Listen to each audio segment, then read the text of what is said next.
اعوذ باللہ من الشیطان الرجیم بسم اللہ الرحمن الرحیم۔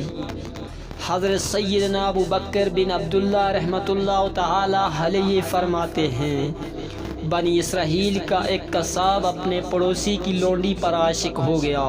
ایک دن لونڈی اپنے مالک کے کسی کام سے دوسرے گاؤں جا رہی تھی۔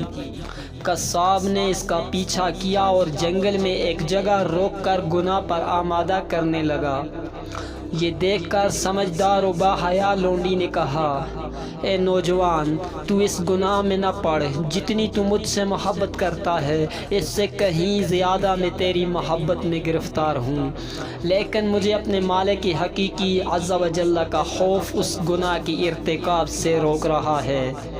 اس نے ایک سیرت اور خوف خدا رکھنے والی لونڈی کی زبان سے نکلے ہوئے یہ الفاظ تاثیر کا تیر بن کر قصاب کے دل میں پیوست ہو گئے، اور اس نے کہا، جب تجھے اللہ عز و جل کا اتنا خوف ہے تو میں اپنے پاک پروردگار عز و جل سے کیوں نہ ڈروں؟ میں بھی تو اسی مالک عز و جل کا بندہ ہوں، جا تو بے خوف ہو کر چلی جا۔ چنانچہ وہ لونڈی چلی گئی۔ قصاب نے اپنے گناہوں سے سچی توبہ کی اور واپس پلٹ گیا۔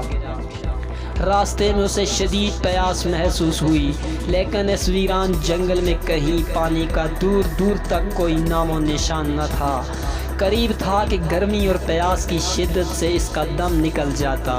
اتنے میں اس زمانے کے نبی علیہ السلام کا ایک قاصد وہاں سے گزرا۔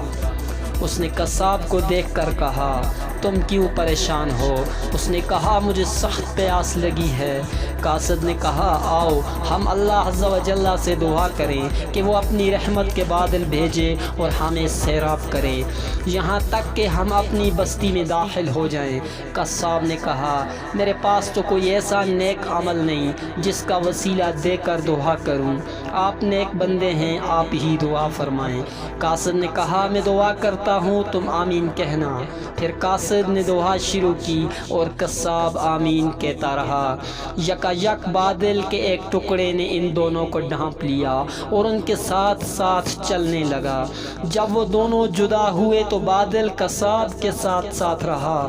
قاصد نے قصاب سے کہا، تم نے تو کہا تھا کہ میرے پاس کوئی نیکی نہیں، لیکن میں دیکھ رہا ہوں کہ بادل تمہارے سر پر سایہ فگن ہے، بتاؤ کس عظیم نیکی سے تم پر یہ خاص کرم ہوا ہے؟ قصاب نے اپنا واقعہ بتایا تو قاصد نے کہا، اللہ عز و جل کی بارگاہ میں گناہوں سے توبہ کرنے والوں کا جو مقام و مرتبہ ہے وہ دوسرے لوگوں کا نہیں۔